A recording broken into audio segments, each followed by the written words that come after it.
So we're on our way back to the account that I put that algae filter on. It's been running for probably a little more than a year, and I would say that it has noticeably decreased some of the algae growth in the tank. It's certainly not eliminated all of it. At this point, I've had enough suggestions and inquiries in regards to other means of removing nutrients, and I thought I would take the opportunity to try it on this particular tank.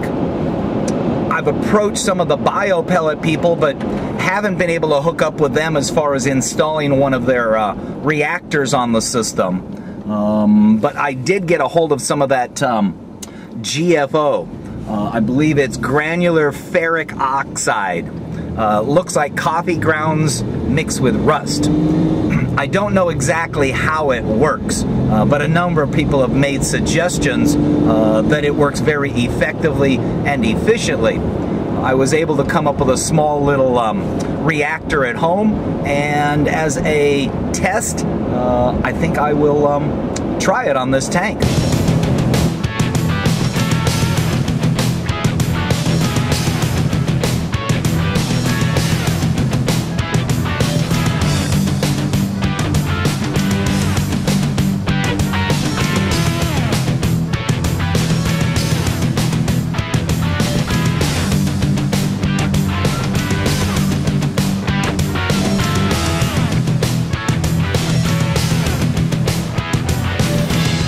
And as you can see, we haven't eliminated all of the algae yet, and there's actually about 2 weeks worth of growth on the front glass panel. But what you can see on the inside is a noticeable decrease in the amount of algae that's growing in the tank itself. There's a couple of real tough patches here, and then over there at the far end as well. And there's an occasional patch here and there. It's typical hair algae issues, but it is substantially less than what's been in the tank in the past. I did recently test for nitrate and phosphate, and I don't remember at the moment what the levels were. They were not all that decreased. So the algae filters have a slight visual effect, but no significant decrease at this time. And as we go from the aquarium back into the room where the filter system sits, this is where the algae scrubber or algae filter that I set up a long time ago, maybe 2 years ago, resides. I have a security light, a fluorescent security light that's placed on top of it, and that illuminates the algae down inside a Rubbermaid tub. I cut a hole in the top to place the light on top of, and I created kind of a spray bar mechanism here where the water rains down across a screen that's kind of looped between the two horizontal spray bars. It doesn't have as much flow as I would like, and although it is doing what it's supposed to do. There's a whole bunch of other bizarre algae growing in here, and I assume that collectively they all help to remove some of those nutrients from the water, but it's not the most effective system. It works, but maybe not the quickest in town. So what I'm planning on doing today is adding a little GFO reactor down here next to the sump. I'll probably move some of those water bottles and position it back there. And it'll basically draw from the sump and return directly into the sump with a small coffee cup's worth of GFO inside there. So let's start servicing the tank, get it clean, and then we'll install that reactor. We'll do a quick water test to get an idea as to where we're at, and we'll see if GFO has any effect. So what is GFO? It's granulated ferric oxide. It's used to remove phosphates from the aquarium water. But what really is GFO? Well, like activated carbon, GFO consists of absorbing medias such as aluminum oxide and iron hydroxides. These medias attract phosphate molecules into themselves, sort of like a sponge. Once this media becomes saturated with phosphate molecules, it becomes exhausted and requires replacement. As you may have guessed, ferric means to contain iron or iron compounds. Chemically, these compounds attract the phosphate molecules and bind or draw them into themselves. The key word is adsorb, spelt with a D. Adsorb means it was attracted to, almost like a magnet. Typically, this media is held in suspension or in a fluidized environment to maximize its exposure to the aquarium water. Part of the aquarium cleaning process is the placement and removal of the decorative coral skeletons. With the clean set placed off to the side, I can remove the dirty set from the aquarium. This tank was set up originally as a living coral reef tank back in 2002. I was the one who installed it.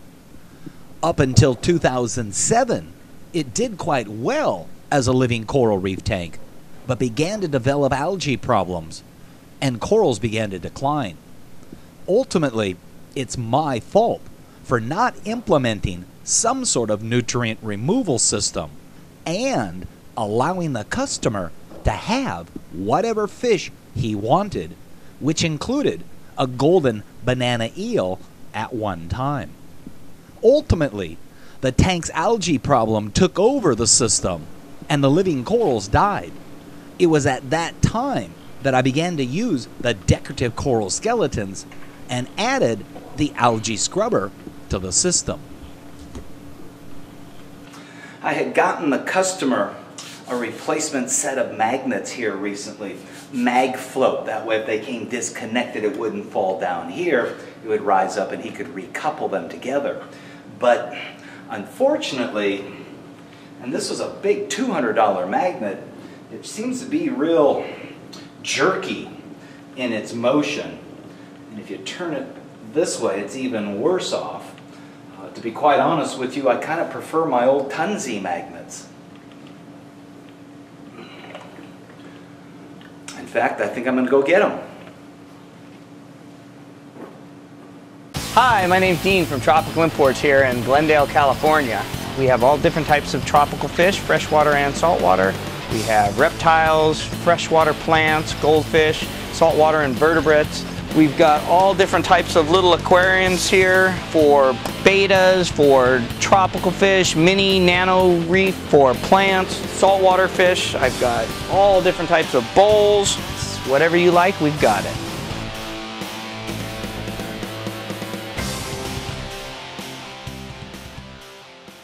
Would you like to reduce your nitrate and phosphate as well as algae problems? Consider the Turbos Aquatics LED algae scrubber line, which consists of the L2, L3, and L4 models. All units include dual drain system, slotted pipe, growth screen, bulkheads, and dual high-quality growth spectrum optimized LED lights and heat sinks. The L-Series algae scrubbers are easily installed and externally mounted either above the aquarium or placed over your existing filter system. Control aquarium nutrients naturally using algae.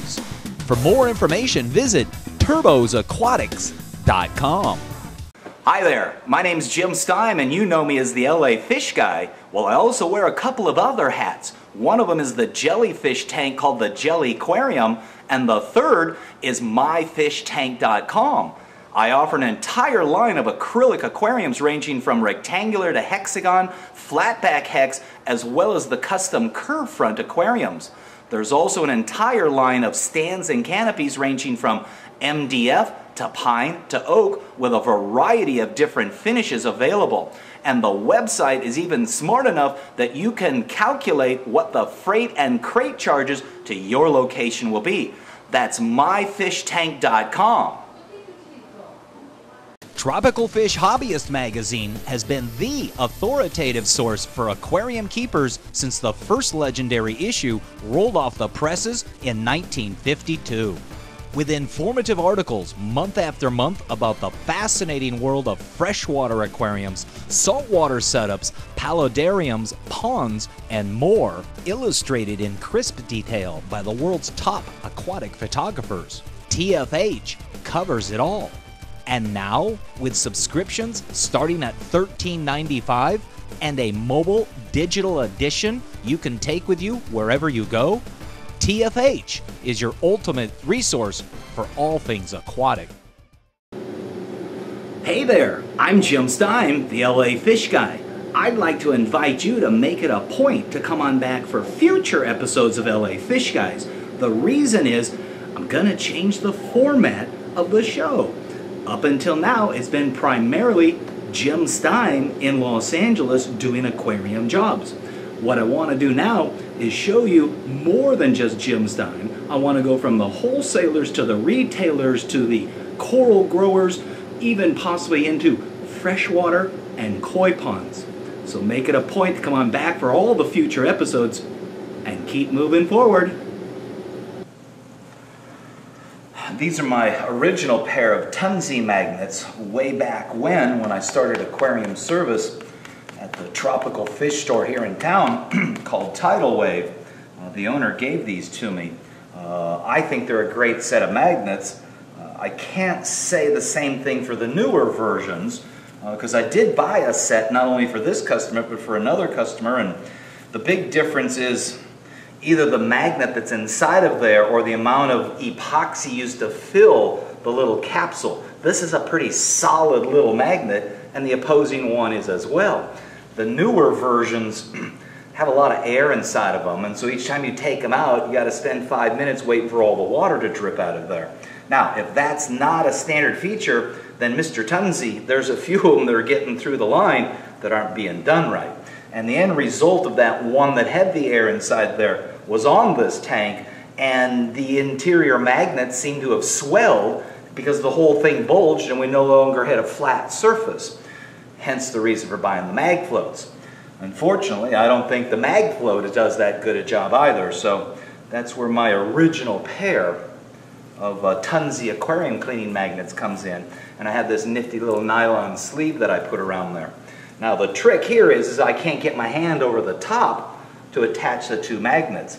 So what I need to do is take the exterior magnet and a little bit of duct tape, world famous duct tape, and tape it to the front panel of the aquarium so I can go on the inside and attach the interior one.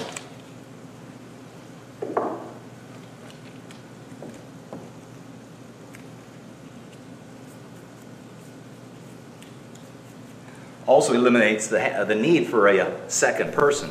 The biggest advantage to using aquarium cleaning magnets is it allows me to see exactly what I'm doing as it occurs directly in front of me. The alternative would be to use a cleaning pad on a long stick and access the tank from above or behind, which I don't have as good a view, and I don't get a chance to see exactly what I'm doing. The downside to the aquarium cleaning magnets is if you're not paying attention, you can scratch the aquarium quite easily.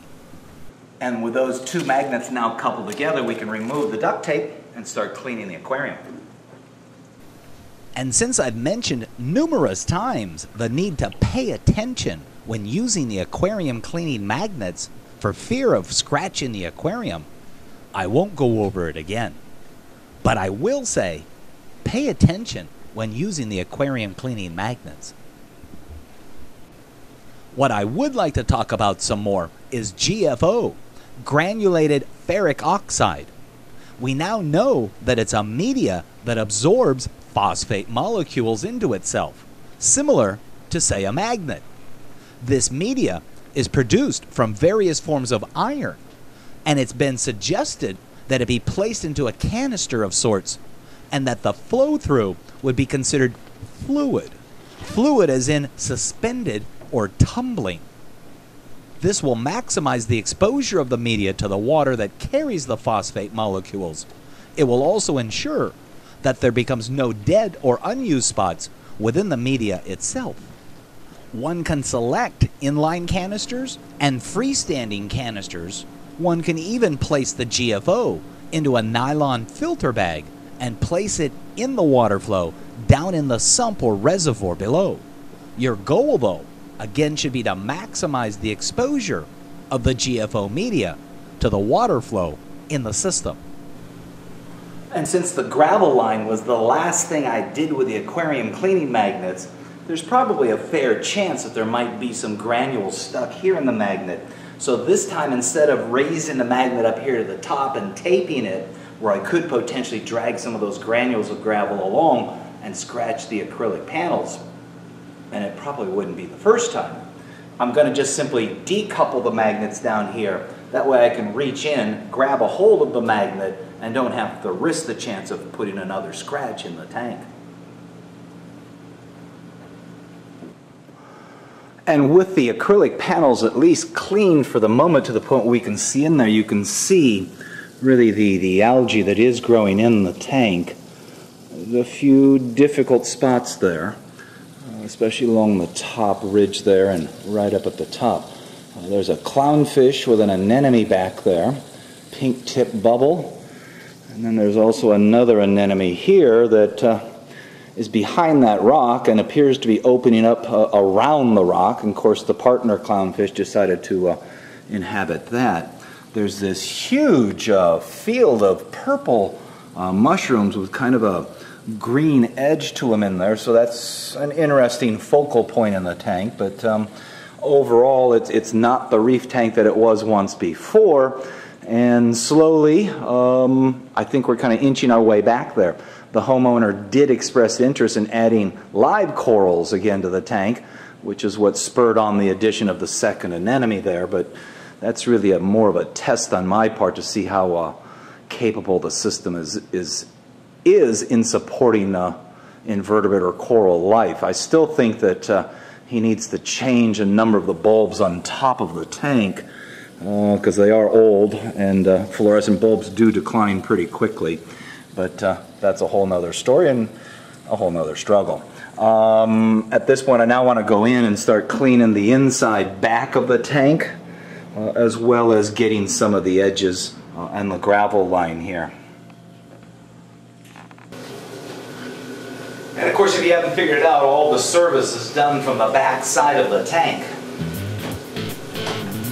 So make it a point to come on back for part 2 of servicing this tank, its algae filter, and exploring as well as adding GFO, that's granular ferric oxide, in a canister filter to this former reef tank, now recovering from high levels of phosphate and nitrates, as well as an algae problem.